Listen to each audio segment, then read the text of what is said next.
speaker today is Victor Voloshin, and we'll be introducing him in just 1 second. But before we get going, I just wanted to go through a little bit of a few of the rules, as it were, in terms of communicating with Victor during the session. First of all, we would ask that you would put yourselves on mute by hitting *6 or the microphone on your screen. And then you can unmute yourself to ask a question by the same process, *6 or clicking on the microphone.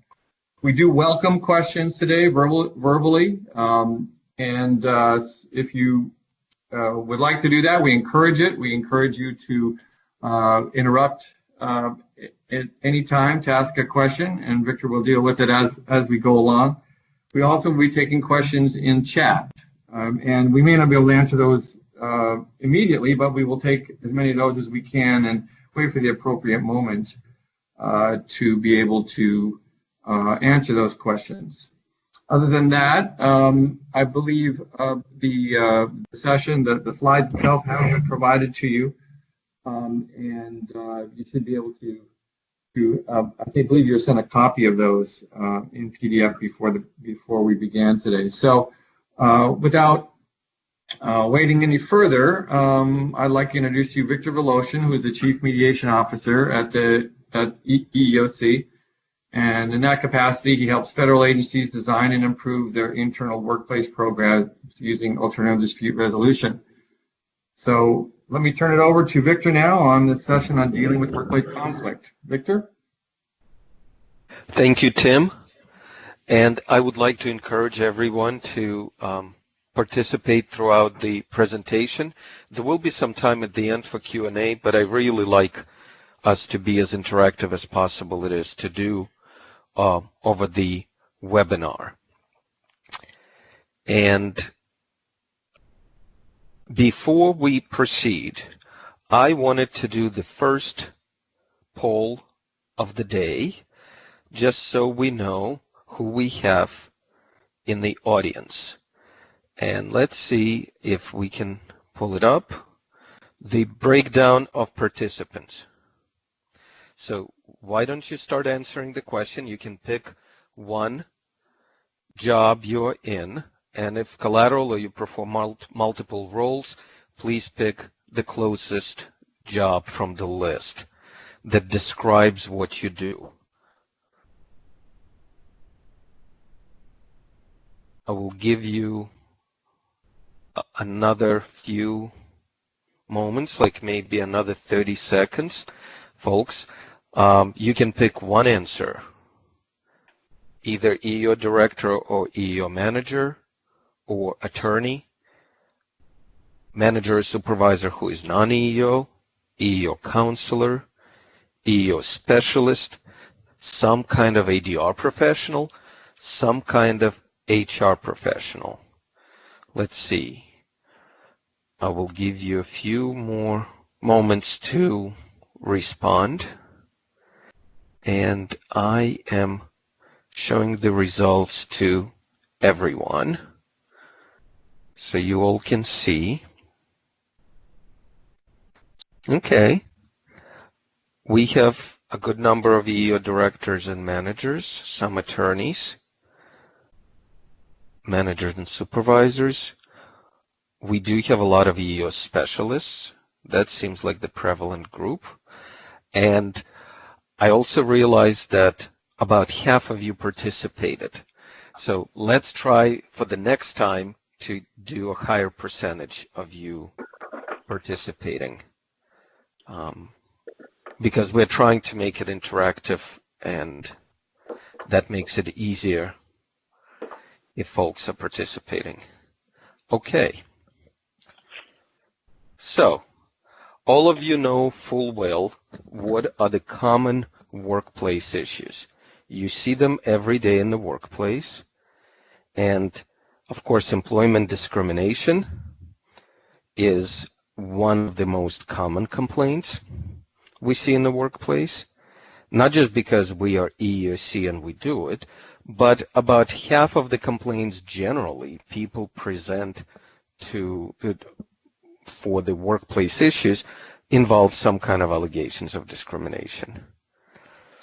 Any kind of personnel actions, and when we discuss personnel actions, doubtful people will be complaining about positive personnel actions like promotions or step increases.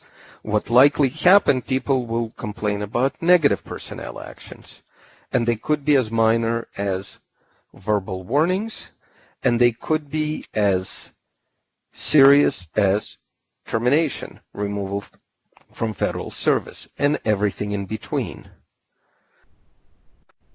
Non-selection, non-promotion is a very common complaint. Performance appraisals, absolutely. Reasonable accommodation. This is a perennial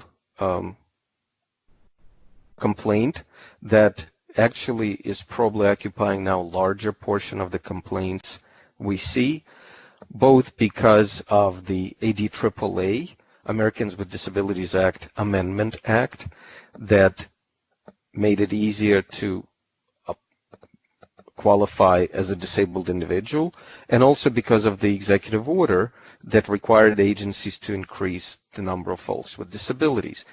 So not surprisingly, you get more folks with disabilities in the federal government, and you will have more complaints for not accommodating them.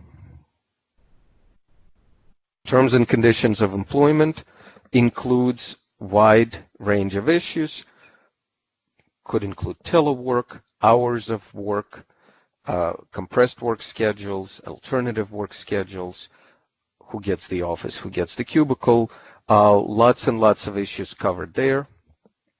And this one, the harassment, is a very common complaint. Very frequently we see allegations of discriminations and harassment coupled together, and there is also allegations of retaliation for participating in protected activities. Rarely do we see these actions or these allegations and concerns that employees express in a vacuum. They're usually coupled together or in groups. That employee complains of discrimination for not being accommodated, or employee complaints of discrimination because they were not selected and not promoted. But those are very common workplace issues. And to respond to those issues, there are lots of traditional processes exist in the workplace that we call them rights-based. Rights-based means law, regulation, some kind of executive order, something grants a legal right to a particular process. And among those, you know them really well. EEO complaint process, which is what EEOC enforces. Negotiated and administrative grievances, Inspector General complaints, MSPB complaints, Merit System Protection Board, FLRA complaints, Federal Labor Relations Authority, OSC complaints, which is Office of Special Counsel, a separate independent agency. We're not talking about Office of Special Counsel that some agencies may have internally, but it's a separate independent agency, Office of Special Counsel, and lawsuits. That's the ultimate process that any employee can avail themselves to after exhausting administrative processes to file a lawsuit in a federal district court. So those are traditional rights-based workplace processes designed to deal with all of the complaints in the workplace. And the drawbacks are well known. It takes too long. The outcome is uncertain. It's high costs, and when we say costs, we don't just mean money, we also mean motivation and mission of the agency.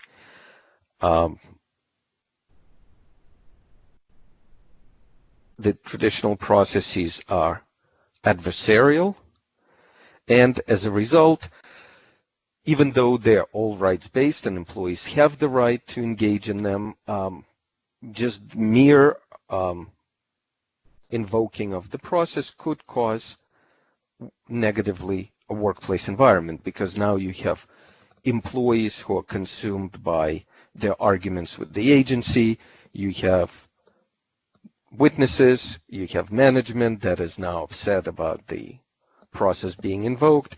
All of this negatively affects workplace environment.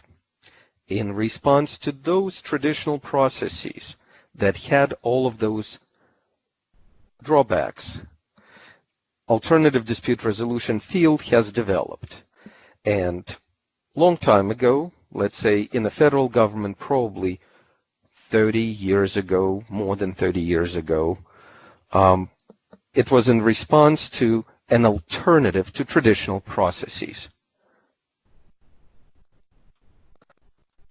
In contrast to rights-based approaches, which is granted by law, meaning legal rights granted to individuals, these processes, alternative dispute resolution processes, are interest-based, meaning parties decide how they want to resolve matters based on their own interests, not necessarily on what the law tells them they're entitled to.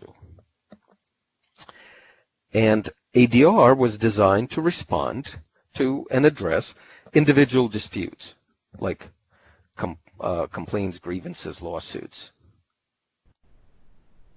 There is no fixed definition of ADR, and different literature you read will show you different definitions, but the idea is you kind of respond to complaints people file by either negotiating, mediation, or by settlement conferences, settlement discussions. Folks who are in a labor management arena know negotiation is very prevalent in a collective bargaining, but other folks can engage in negotiation. It could be direct negotiation, when an employee just knocks on the door of the supervisor and says, I didn't like this, can we fix it? That's a direct negotiation, that's possible. Mediation, all of you familiar with, where two parties may be represented, maybe not, have a discussion with each other with the help of a third neutral party called mediator. And settlement discussions are usually conducted in further formal processes during the hearings, during the lawsuits, and usually conducted by the attorneys representing the parties. So all of that is traditional ADRs, has been around in the federal government for at least 30 years. And the more recent trends were emerging probably in the last 10, 15 years in the federal government, including internal organizational ombudsman, appreciative inquiry, which is, well, let's start with definitions. Internal organizational ombudsmen are, and by the way, this is a gender-neutral pronoun, even though, and gender-neutral term. Acceptable way to pronounce ombudsperson, ombuds, or ombudsman does not refer to men alone and does not exclude women. All three are appropriate. Internal organizational ombuds, some of you may have seen them in your own agencies been established. Many times you see external ombuds created by legislation. For example, TSA has an ombudsman because people going through TSA have a lot of concerns on how they're being searched, so they have somewhere to complain. ICE, Office of Citizenship and Immigration Enforcement, has ombudsman. IRS has an ombudsman called taxpayer advocate. All of those external ombudsmen deal with the citizenry, with the public, and they're usually created by statute. In contrast, internal ombudsmen are internally facing. They help employees of an organization to address their concerns. Appreciative inquiry is inquiry basically opposite of what we're doing wrong and when can we fix, but rather what works well and how can we get more of it. That's in a nutshell, with the apologies to folks who do practice appreciative inquiry. Climate assessment for groups. One major climate assessment all of you are familiar with for large groups and organizations. Folks, feel free to start answering in the chat box or unmute yourself and say, this is the participation time for you. What do you think is a very famous, widely known climate assessment for groups that all of you know? I will give you a second for folks to either type responses in conversation box or unmute themselves and say it out loud. So folks who say SurveyMonkey and Doodle, those are tools to conduct possibly some surveys, including climate assessments. I'm talking about the actual activity, not the tool to use it, but the actual activity that many of you, all of you in fact, are covered by. And some folks started answering it FEVS, which is correct, Federal Employee Viewpoint Survey. That's an example of climate assessment for federal agencies, for the entire federal government. But it could be scaled down to small organizations, individual offices, when there is a morale issue, when there is a problem of some sort, and the professionals come in, design an assessment instrument, a questionnaire that could be administered through Doodle or SurveyMonkey, but it could be administered in many other ways to kind of determine what is going on with the group, why there is morale low, why there is some kind of problem going on in a group. Team and individual assessments, like all of you are familiar with DISC, or what is your color, or what is other team assessments, of course, individual assessments, Myers-Briggs, and the like. All of those assessments help folks to learn about themselves and the teams they work with. Conflict facilitation, which is if there is a conflict in a group, the professionals come in, usually conduct climate assessment, probably do some kind of team and individual assessment, and then intervene and try to help groups to have dialogue and resolve the issues. And conflict coaching, a very popular recent tool for people who are in a conflict and either don't have the other side available to engage in more traditional forms of mediation, negotiation, settlement, or they don't want to. They just want to resolve issues on their own. So it's one-on-one personal work with an individual, how to resolve conflicts and how to participate in conflicts. And now it's time for the second of different polls we will be asking you to participate in. Of the conflict management approaches, please indicate the one, pick one, that you either have participated in or conducted yourself. And if you participated in more than one, please pick the one that you used most frequently. And let's not count FEVS, because otherwise all of you will answer climate assessment for groups. That's just an example, but I'm talking about climate assessment for your own organization or for your team, for your office.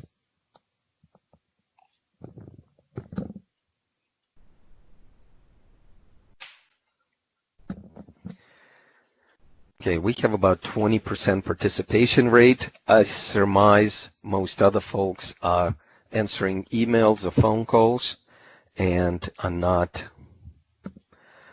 paying attention to what I'm asking. So I will give you another maybe 15 seconds. It doesn't take much, it's just one click. Pick one of the things you either participated in or conducted.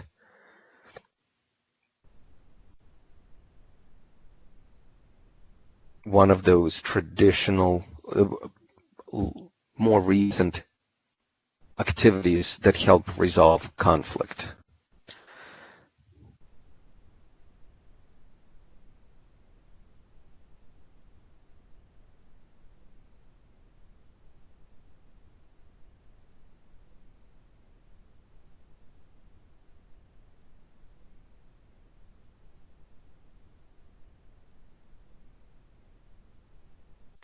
Okay, so let's see.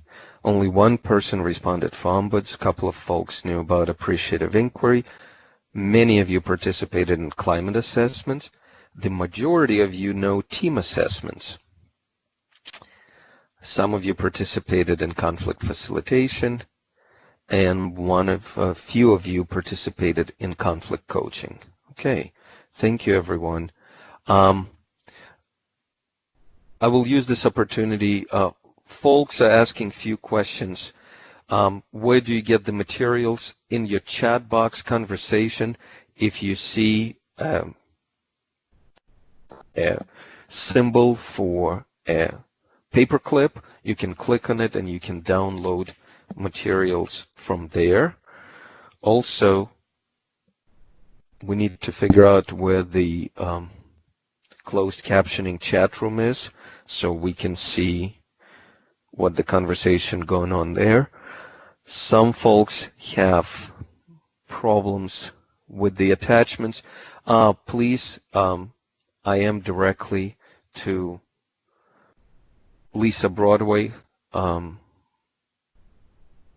she will try to help you to resolve those issues. Okay, back to our discussion. Victor, this is Tim. I just wanted to let you know also that a number of individuals might not be able to participate in the poll because if they're DoD, then the firewall keeps them, they're only on the phone. Thank you, Tim. Yeah, that's one of the things we know that, and there are some folks who are listen-only mode on the phone, so of course they cannot participate in the polls either. Thank you, Tim. Back to our presentation.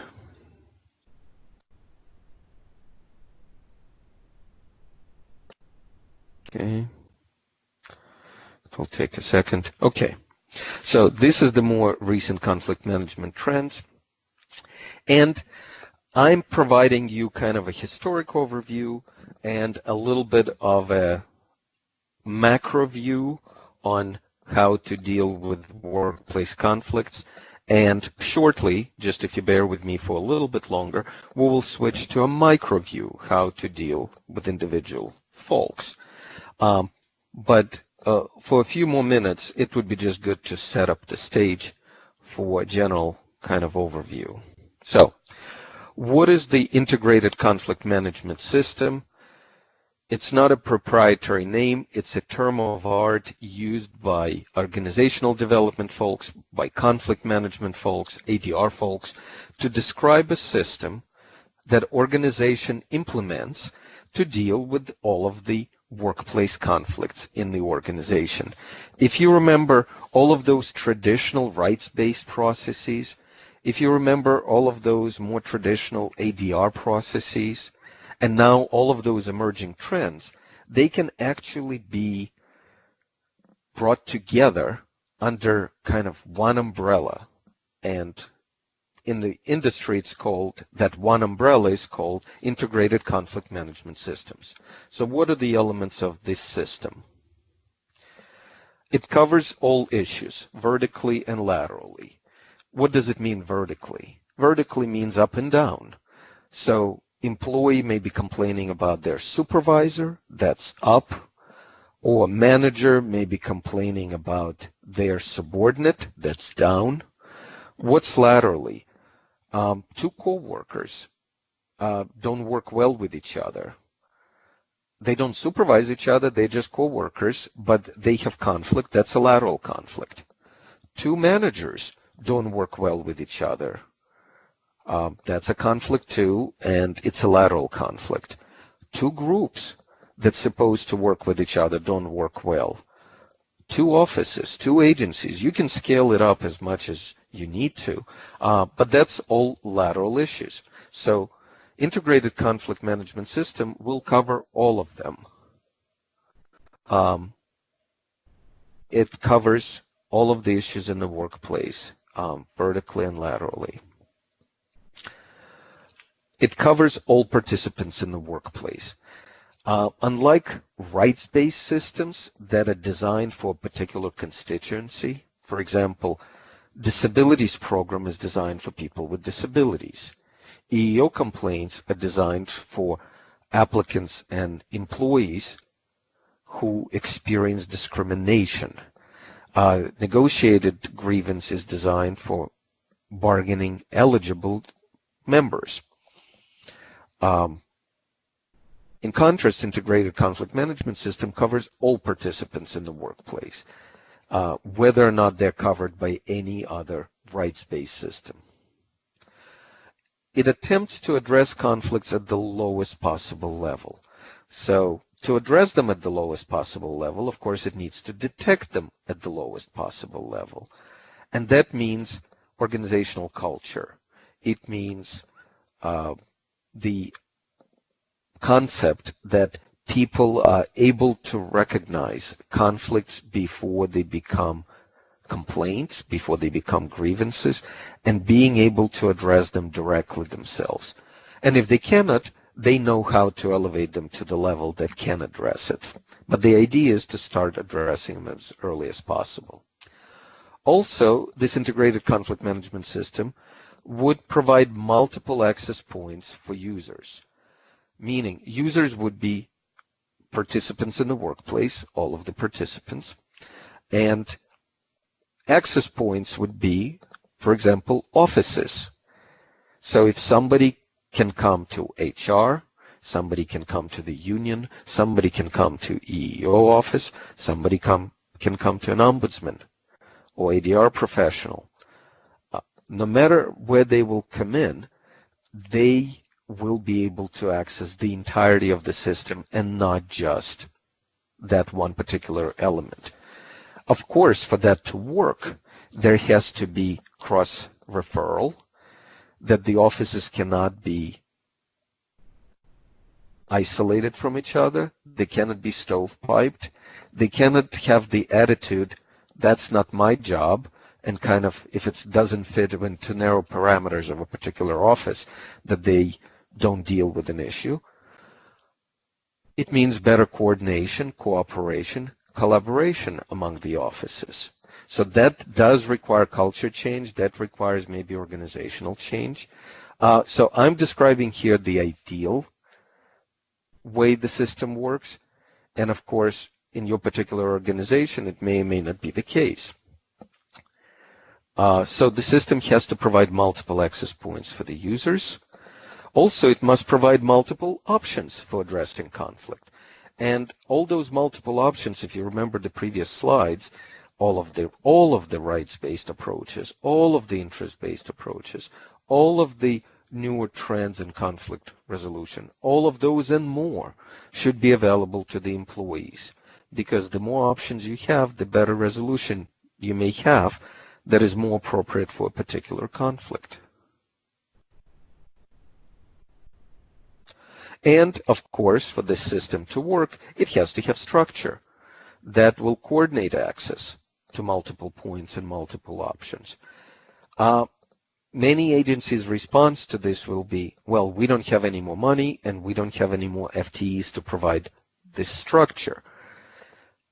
The agencies, and we can have this conversation offline, and we can discuss different ways your particular agency can approach this, but think of it this way. The agency already has FTEs and budget for employee assistance program.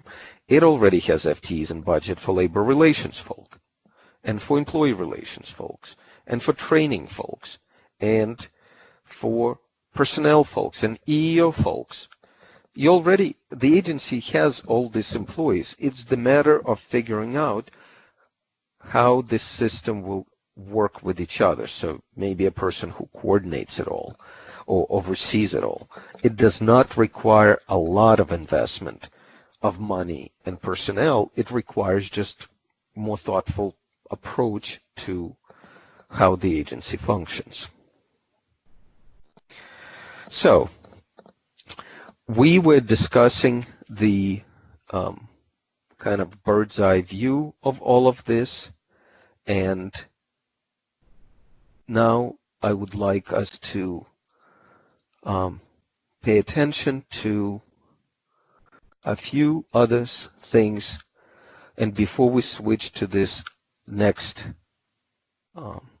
portion of the discussion, I wanted to see if there are any questions. Somebody made a comment that safe from retaliation limits the use of conflict systems. It doesn't necessarily limit the use of conflict systems. It just means to allow more options for addressing a conflict. For example, when an employee files an EEO complaint, they're protected from retaliation by statute. And it could be that the management, in response to employee filing a complaint, will retaliate against the employee. That's all kind of statutorily based protections, and employees may be skeptical and say, yeah, I know I have this protection, but I'm already being retaliated against, so I'm experiencing it. And for me to avoid this, I would rather not bring a complaint, right? So it just means employee may not be comfortable using EEO complaint process. However, when you have an ombudsman that is a confidential resource within the agency, an employee can contact ombudsman confidentially and sometimes even anonymously. The ombudsman may not be able to address that particular conflict directly, but they may be able to elevate the issues raised in a conflict to agency leadership in an anonymous or confidential manner that the identity of the employee is protected. And the agency leadership may decide to do something about more general trends they're seeing, or more address the concern in a more general form than addressing an individual complaint, but it will also help that concerned employee. So the question of being safe from retaliation limits the use of the system is not quite accurate. It means the system has to be designed in such a way that allows people to express their concerns in a different fashion, not in a traditional EEO complaint or union grievance fashion. And in fact, I would argue that's a very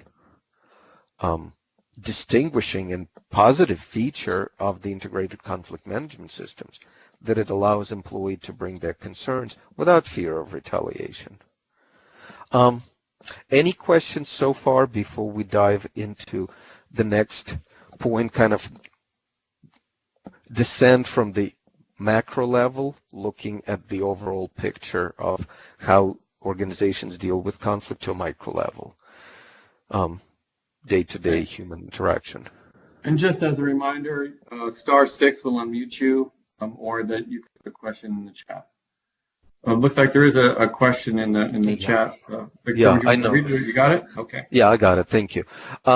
Somebody says, I had a few co-workers approach me yesterday that they said they feared retaliation from the Federal Employee Viewpoint Survey and adjusted their answers because of it. My understanding is that OPM completely reassures people that each response is confidential, and of course employees are skeptical. So whether or not it's factually true that FEVS is confidential survey, people are still afraid. So let's use that as an example. They don't want to respond to a survey. They may be able to come to a confidential process without triggering an EEO complaint or without triggering a harassment complaint, and express their concerns to an ADR professional who is completely independent and confidential, or ombudsman, or and that would be, like I discussed, that would be their way of elevating a concern. Or they may choose the opposite approach, and they may decide to engage in conflict coaching on how they respond to a particular conflict or particular problem, and not rely on anybody else. So it will be their own reactions and responses. So conflict coaching may be helpful. Or they may be able to approach their union representative, and their union representative will request on behalf of the entire group of people a climate assessment for that group, not Federal Employee Viewpoint Survey, but tailored specifically to that group of people. And as a result of that climate assessment, there will be some kind of conflict facilitation where many voices will be speaking, not an individual. So again, the system is fully capable of accommodating it. It's just a matter of designing it thoughtfully that would be able to allow employees to engage in all kinds of interactions with the organization, and some of it could be anonymous, some of it could be confidential, and still allow for the information to rise for the top. Okay, the question that I think it has to do with the how do you account for the margin of error caused by the neither agree or disagree responses? That's going into the weeds of Federal Employee Viewpoint Survey. I believe that's what the question is about, and I don't think it's necessarily important for this conversation, only to say that, like any assessment instrument, Federal Employee Viewpoint Survey has flaws. Margin of error is supposed to account for this. How statistically significant it is, that's why, for example, FEVS results are not being published unless at least 10 people respond. So they have some statistical relevance. And I would argue that even 10 people is not enough, because one response will skew the entire survey of 10 people. But it's an instrument. It has its flaws. It has its benefits. I don't think it's a point of this conversation, but it's true about any assessment instrument. And the ones that I'm proposing or discussing here today also have their pluses and minuses. So let's move on. And now we descend from the macro view to the micro view. And to illustrate and have a further conversation, I would like us to think of a workplace scenario. You have Patricia, who is a seasoned analyst, and you have John, who is her new supervisor. And let's see if this story rings a bell to some of you. And what is this story? Well, let's say Patricia came to a dispute resolution professional, maybe an ombudsman, and in confidence she tells her story. So here's what her story is.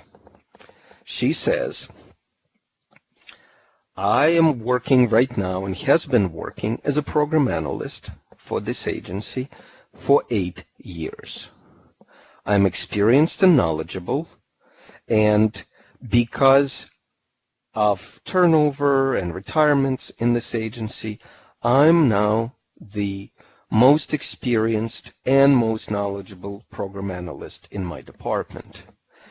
And users love me, Patricia tells us. They rave about me, they love my customer service, and I love them back. I absolutely want to help everyone, and I work with everyone, and I do my darnest best to help them. And John is my new supervisor of 6 months. John came from the outside, and how did this happen? Why did John even come into the picture? Well, before John, there was Ruth. Ruth was Patricia's previous supervisor, and actually, what she tells us about Ruth is that Ruth was the one who interviewed Patricia for the job, hired Patricia on the job, promoted Patricia on the job, mentored Patricia on the job. So everything that Patricia now knows and loves about her job is all thanks to Ruth. It was great working with Ruth, but one day Ruth decided to retire. And when Ruth retired, she really misses her. And then, of course, John came on board from the outside, and this past 6 months been very difficult for Patricia. Why doesn't she like John? Well, he micromanages Patricia, and he doesn't listen. After all, I, Patricia, am the most experienced and knowledgeable program analyst in this department. John should be listening to what I have to say. And yet, he has his own ideas about how to do things. And he completely disregards the wealth of experience and information that Patricia has.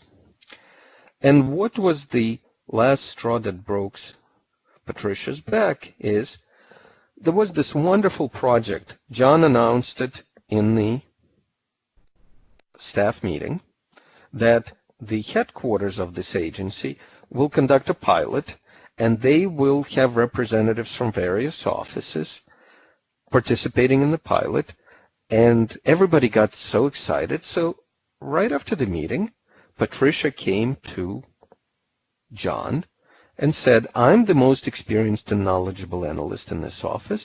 You're assigning me to this pilot. And John said, hell no. And that got Patricia really upset. She just, all the 6 months of mistreatment from John came flooding to her. And she is really upset telling us the story.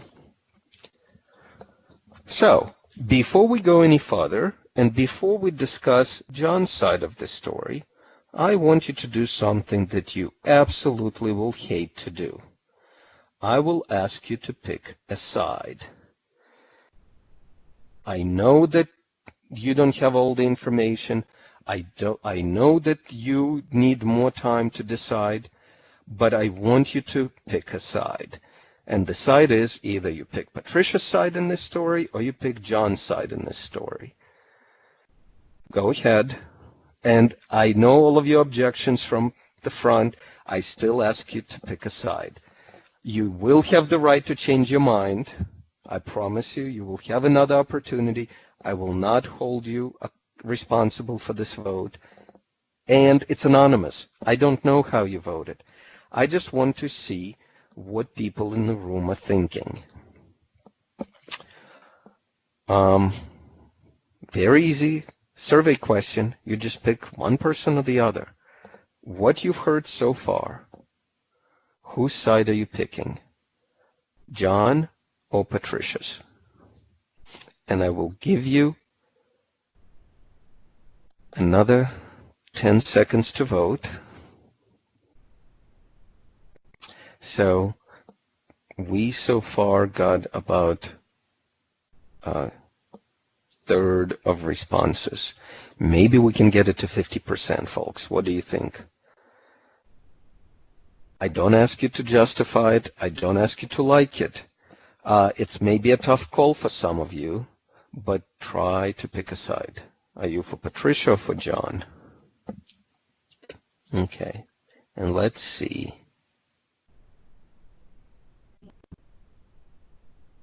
Okay, the split is about 45-55. That's actually more balanced than I see when I have this discussion in person. Maybe people who support Patricia, when they are in the room in person, they're more quiet and more silent. Here, I appreciate it. Actually, there are quite a few folks who sided with Patricia. But John leads slightly. Hold that thought. Like I said, this is not your final vote, and you will have an opportunity to change your mind. Back to our story. So, now we wanted to talk to John. Let's see what John tells us. Yes, he is absolutely new to this agency, but he has 15 years with the federal government, and the last 5, he was a supervisor in this previous agency. In fact, this was not even a promotion for him. This was a lateral move.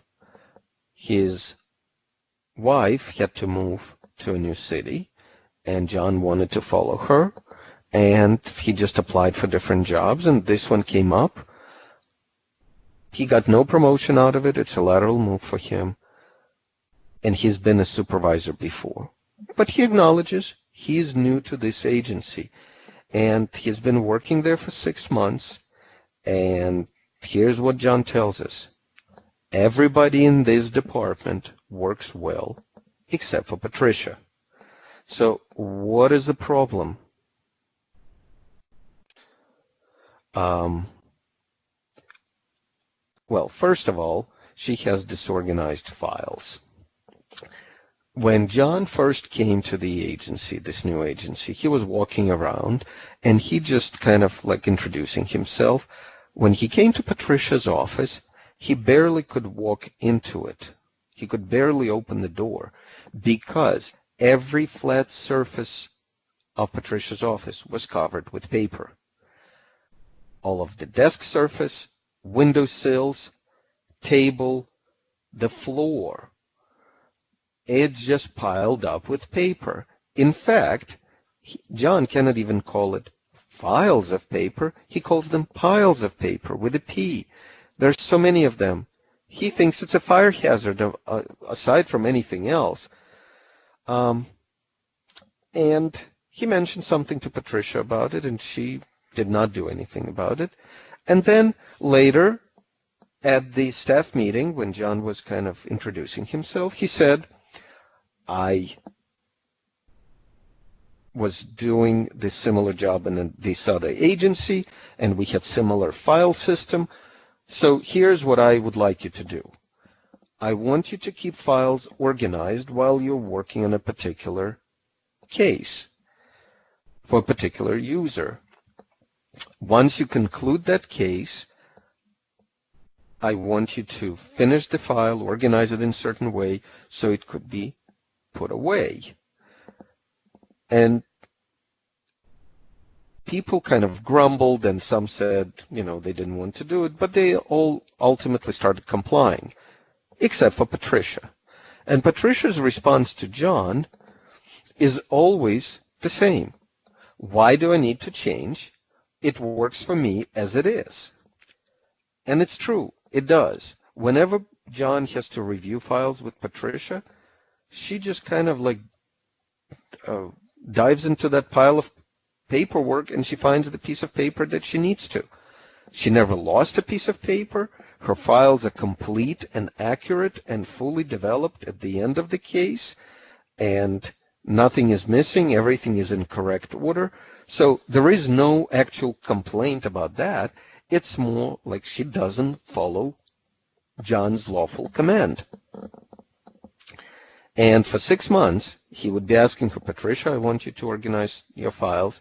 And she would respond, why should I? It works for me as it is. And the other thing that John complains about is that Patricia undermines him in staff meetings. She would always be the person who walks in. If the staff meetings are on every Wednesday at 10 o'clock in the morning, John would walk into the room at 9:59. Patricia will always walk into the room at 10 or 10:01. And then John has an agenda, and he needs to talk about things he wants to talk about. And 5 minutes into the conversation, Patricia inevitably would interrupt John and would say, as the most experienced and knowledgeable analyst in this office, I think this. And John feels that his authority as a manager is undermined, and that everybody is waiting to see what's he going to do. So he feels like he has to respond to Patricia, and he does, and Patricia responds back, and the rest of the meeting they spend talking about whatever it is they're arguing about. So he's very upset about it, John, and he says that Patricia's behavior undermines staff morale. And how does it do it? Well, how does he know about staff morale? Well, first of all, people come complaining to him, saying they feel like innocent bystanders caught in a crossfire. And second, John noticed that on that particular Wednesday, when they have a staff meeting, there is mysterious flu going through the office because a lot of people call in sick. And some other people have off-site meetings with clients that had to be on Wednesday at 10 a.m. So he knows that it's all Patricia's doing, and she undermines not just him, but affects the entire staff morale. John would be the first one to acknowledge that Patricia is great with users. And how does John know this? Well, first of all, they tell him. They write her evaluations at the end of usually each case. They have the option to fill out the survey, and they always praise Patricia. They also call and email him to tell him what a great service they got from her. She's a valuable employee because, after all, she's one of the most senior people in the department. She has wealth of information. She is very glad to share it with people. She never said no to a coworker who came to her for help. She mentors new employees. She trains them. She helps everyone without fail. So John knows that Patricia could be a nice person. It's just that she's not a nice person to him. And his biggest fear is that this war with Patricia, after 6 months, he gave her 6 months to improve, and nothing has changed. And he thinks now the rest of the staff is waiting to see what's going to happen. And he knows if he does nothing with Patricia, his authority as a supervisor, as a manager, will be undermined for everybody else. So he knows he will have to start doing discipline on Patricia, because it's not about performance. She's a great performer. It's all about conduct. So he will start with a verbal warning, which he already did many times, but he will do one more. She will ignore him. He's certain of that Patricia will ignore him. Then he will give her a written warning. Then he will give her a written reprimand. She will continue ignoring him. And he knows full well that with every step he takes, he's closely watched by his office.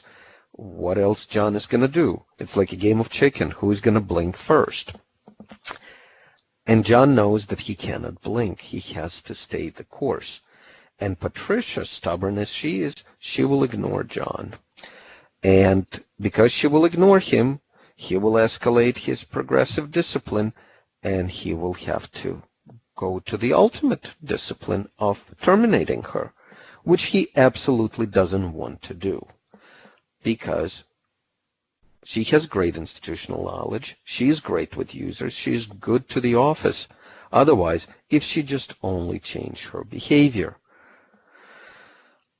And by that time, of course, we knew Patricia's story, and we knew that there was this mysterious project that she didn't get, and which caused her to come to us. So we asked John, what's up with that project? And here's what John told us.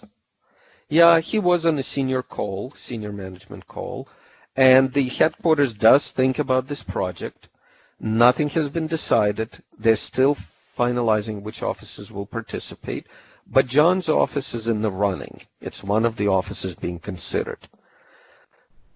So he was so excited, he shared this good news with the staff, and sure enough, right after the meeting, Patricia walks into his office and says, "You will put me on this project, right?" And all John could think of at that moment is, if I put you on that project, you will be behaving with all these senior level officials, all these SCSers, all these political appointees in the headquarters. You will be dealing with them the same way you're dealing with me, which is ignoring their requests and acting like you are the best qualified person, which will quickly turn them off, and they will get all upset. And who will they blame? John. So he concedes that he used bad words. He said, hell no. And he should not have said that, being a supervisor. But otherwise, his reasoning is solid. He's scared to put Patricia on that project. And now that he knows that Patricia is kind of concerned about it and trying to resolve it whichever way, maybe will be filing a complaint. Now he's thinking that he's damn if he does, damn if he doesn't. Because if he puts Patricia on the project, his prophecy will come true and Patricia will screw it up and headquarters will be mad at him. If he doesn't put Patricia on the project, she could possibly file a complaint against him and make his life miserable for the next few years. So he's screwed either way. And John decided that he will call the headquarters and will tell them that his office should be taken out of the running, that it should not be participating in the project, so he doesn't have to deal with Patricia one way or the other. So, this is what John told us. Now you've heard both sides of the story, and remember I told you you will have an opportunity to change your mind? This is your perfect opportunity.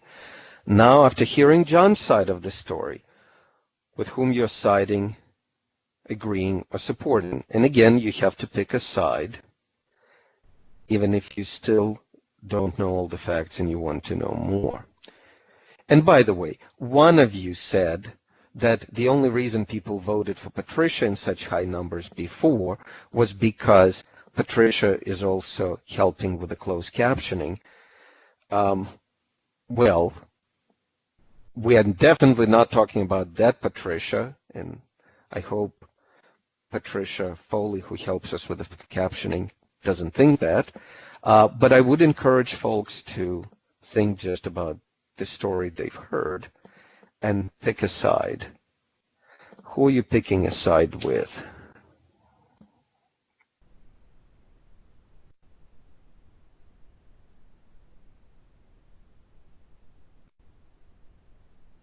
I will give you a few more seconds.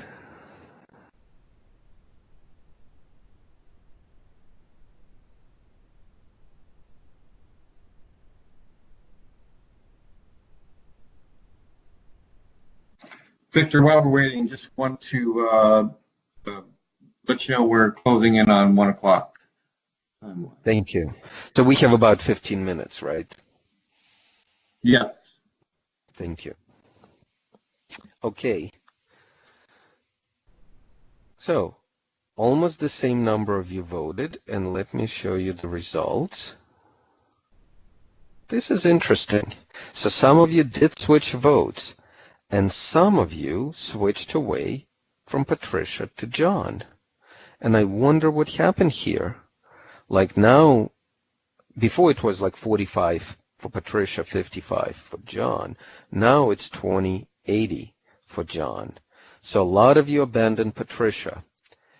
And I would like to speak in Patricia's defense.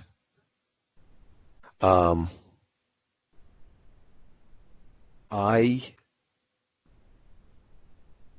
question what kind of supervisor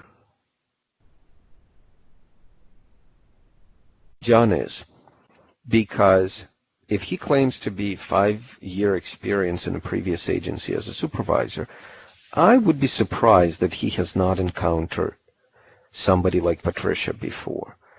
And what is his response? For 6 months, he's just waiting and he's not doing anything. And I understand he may want to be careful being a new manager in a new agency. But he doesn't seem to be taking any initiative on dealing with Patricia. And he blames Patricia for everything, like she affects staff morale, conveniently forgetting that people say they feel like bystanders caught in a crossfire. Where's the crossfire coming from? It's not just from Patricia. It's also from John. He engages with her publicly. Is that the way a supervisor is supposed to engage with a workforce? Also, what kind of resolution is this to his conflict with Patricia?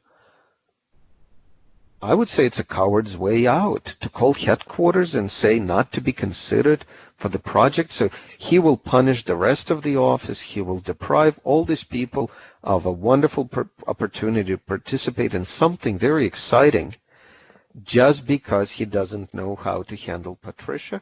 What kind of manager will do that? And why would he do that? So I will give you an opportunity, because the poll is still open, if you wanted to switch to Patricia, based on what I just said. Because I think, you know, the expression, right? I'm not being paid enough to deal with this stuff. Guess what? Supervisors and managers, that's what they're asking for when they apply for promotions. And when they ask to be supervisors and managers, that's what they're signing up for. They need to manage people, and they need to make right decisions the right way. That's what they're getting paid for. So I'm not so keen, and I do understand all of the people who normally would side with John on this. But I am not convinced that John is handling it the best way he should be handling. And he certainly bears a lot of responsibility, right? Not every one of us is a supervisor or manager, for good reason. So maybe we should be demanding and asking from John a little bit more. And look at this. The numbers did improve a little bit for Patricia. So now we're more like 40-60. Awfully close to what we were before, which was 45 for Patricia, 55 for John. Anyway, and somebody did say that managers who make arbitrary, capricious, self-serving decisions breed conflict. Absolutely they do. That's why, and it takes two to tango, right? Don't misunderstand me. Patricia has a lot to answer for in her behavior with John. And I do say that managers, we expect them to be superhuman.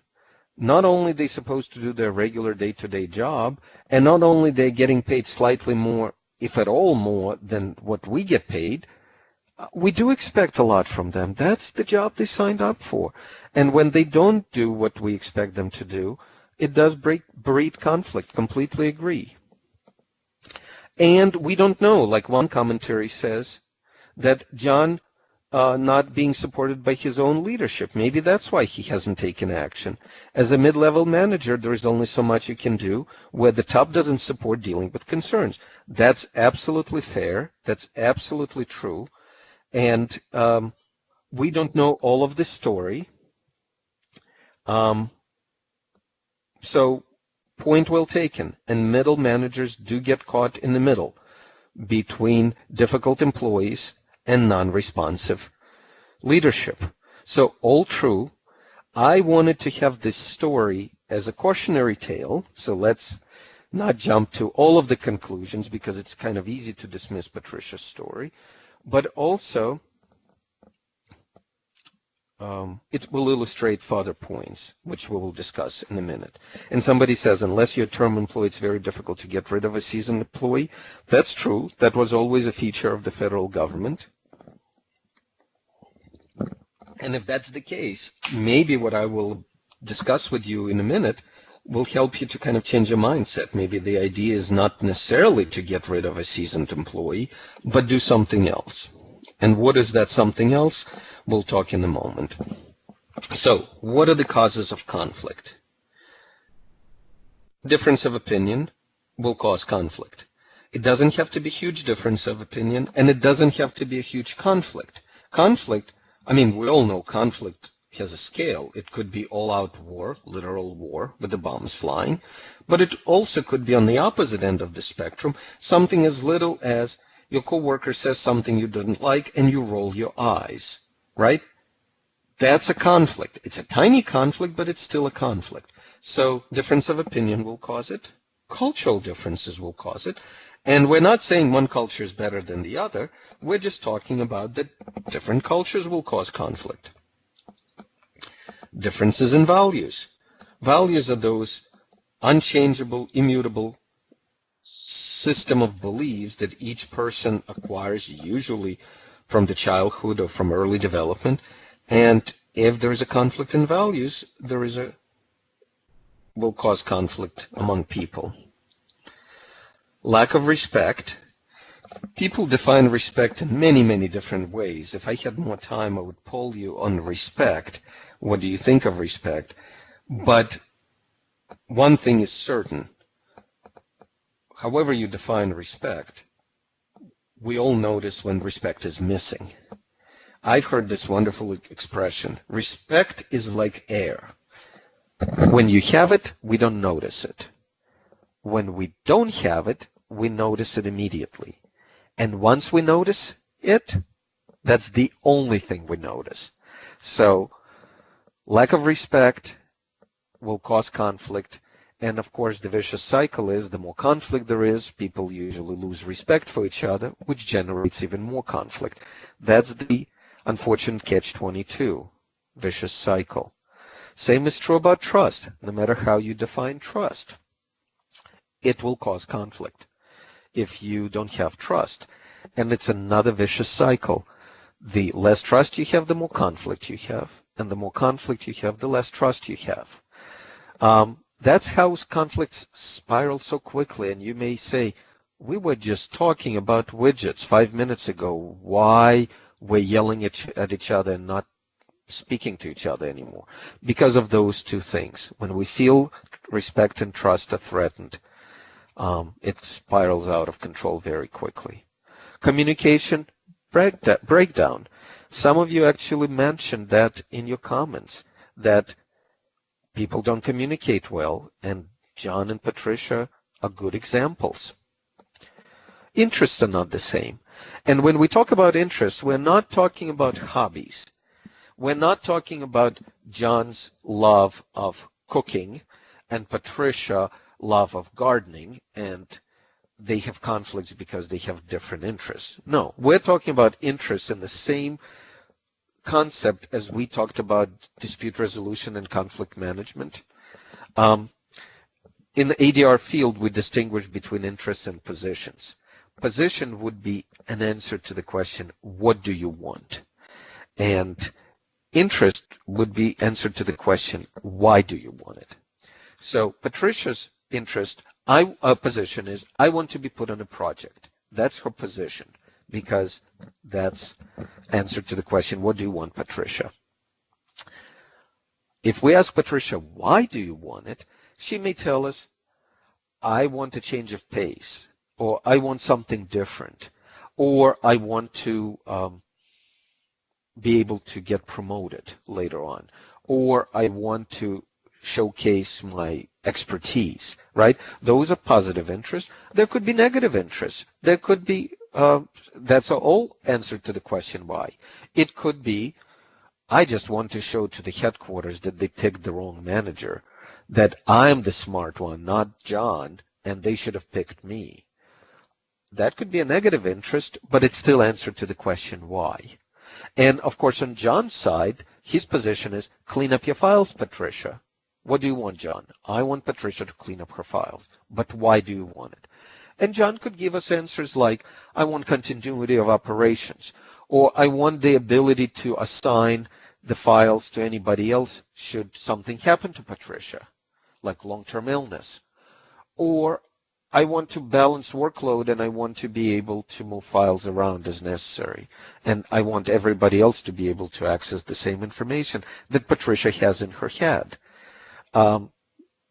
They could be all legitimate reasons. Those are the interests. They're answer to the question, why? Personalities are not the same. And of course, Patricia and John fully illustrate that. That will cause conflict. Or the perception of everything above. If the personalities are not the same, it will cause conflict. And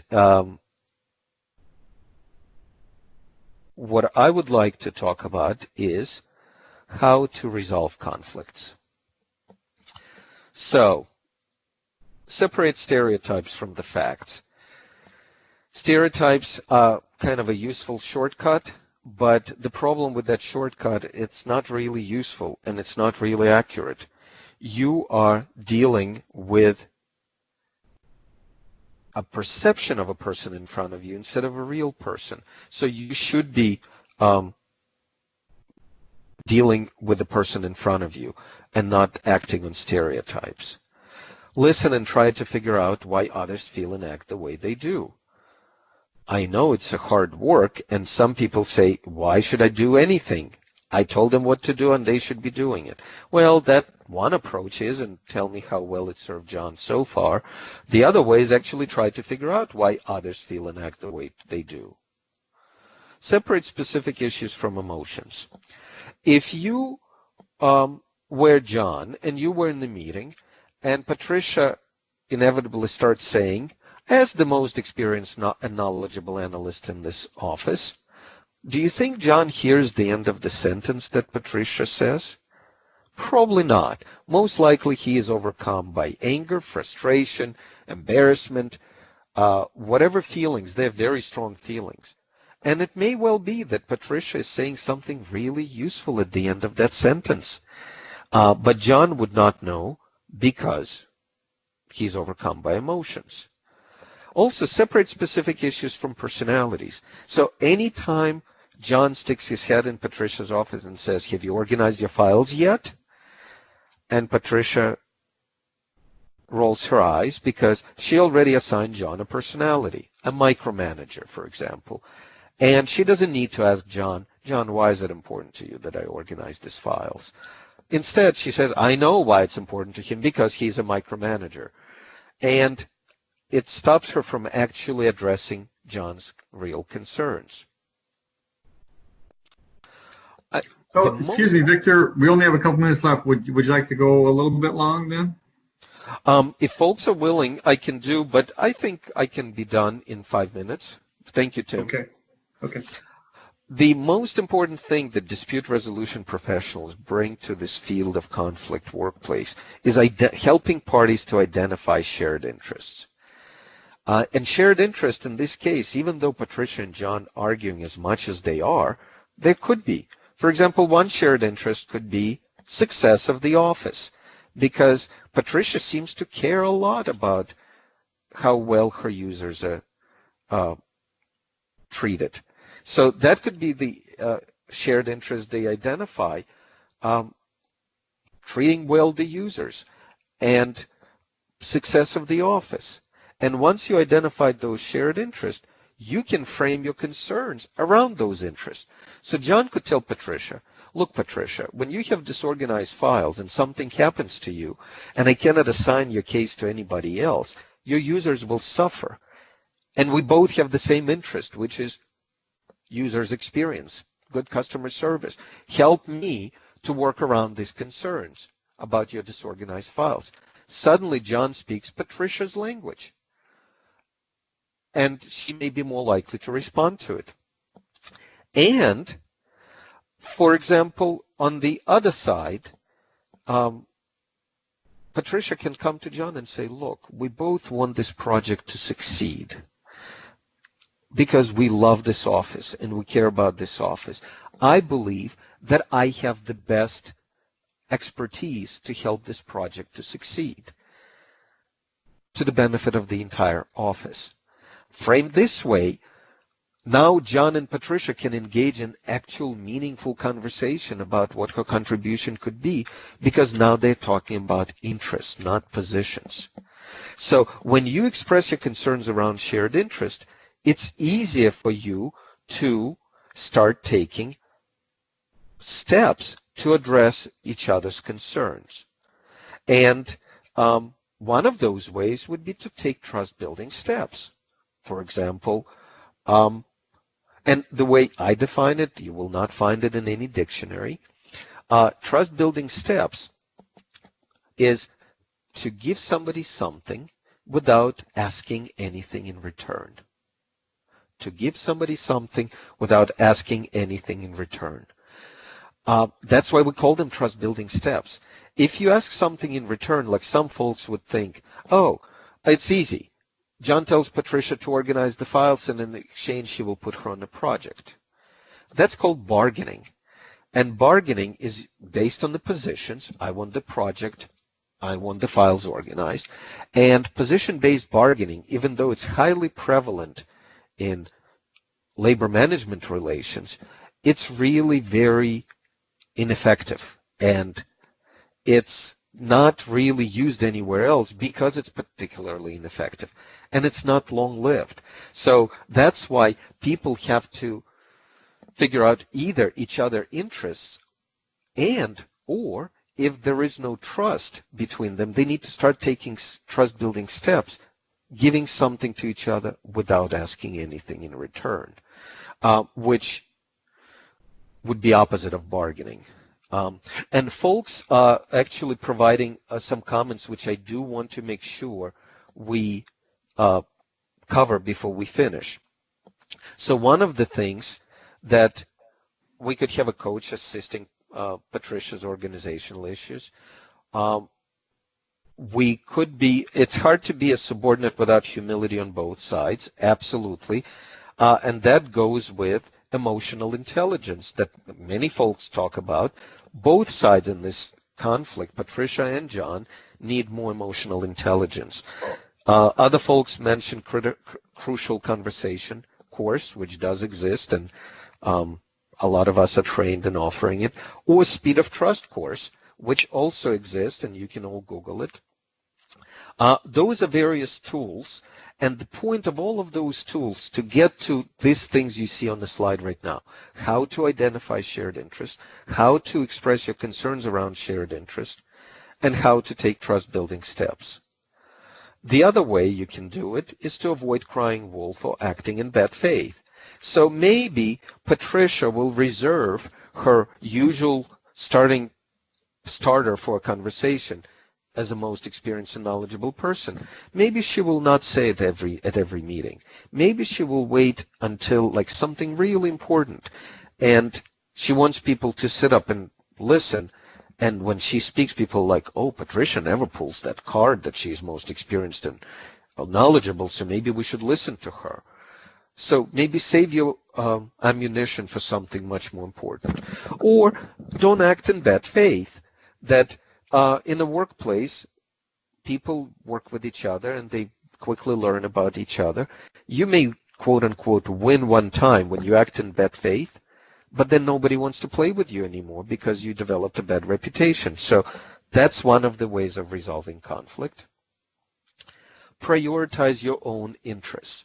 It's very easy to think like, oh, I want a promotion, that's my position, and I want a promotion because I want more money, and I want recognition, and I want support, and I want lifestyle change, and I want all of those things we want, and why we want them. In reality of life, we cannot get everything at once, and we cannot get everything we want. So it's important to prioritize your own interests so you can focus on the ones that are really make a difference for you personally. And what may happen by prioritizing your interests, you may be more willing to give up the lower level interests, the ones that are not as important to you, but they may be the ones more important to others. And no matter what you do, be proactive, because conflict is not like wine or cheese. It does not get better with age. Conflict, and many people, and actually OPM tracks executive court qualifications for executives over the last 30 years. The lowest scoring qualification executives have is the conflict management. Most people are not well versed in how to deal with conflict. They are conflict avoidant. But remember, avoiding conflict does not stop underlying conflict. All it does is postpones the reckoning. And the reckoning is usually much worse the longer you wait. So being proactive could be maybe using some of these techniques to resolve conflicts, maybe to bring professionals in. Do something, self-educate, educate others. Try to change your own behavior if you don't get the results you want, be it a Patricia or John. But above all, I cannot stress it enough, do something. Be proactive, because you must be the change you want to see in the world. You yourself must be the change you want to see in the world. Thank you. Thanks, Victor. Before we go, are there any, we do have a few minutes that we could take for questions. If anyone wanted to ask questions right now, we can take a few. We need to *6 to unmute your phone. Okay. Treat others as they wish to be treated. That's an excellent platinum rule. For many, many years, I was talking about the golden rule, which is treat others how you want to be treated, which is, of course, better than no rule at all. But yeah, in the past several years, when I've heard of platinum rule, it's so much better. And the platinum rule is treat others as they wish to be treated. Completely agree with that comment. That's an excellent way to start, even if you don't know how to dip your toe into the waters of conflict resolution. That may be a very good starting point. Thank you, everybody, for listening, and I do want you to think about your responsibility in a conflict and how you can start changing the world by changing yourself. Thank you. Thank you very much, Victor. Appreciate it. As everyone should have a copy of the slides today. And again, thank Victor. We do want to remind you about our upcoming Excel conference in Atlanta at the end of July. There's still time to sign up for that. And also remind you to follow us on Facebook and Twitter. And thank you very much. And we'll see you again in the next webinar. Thanks.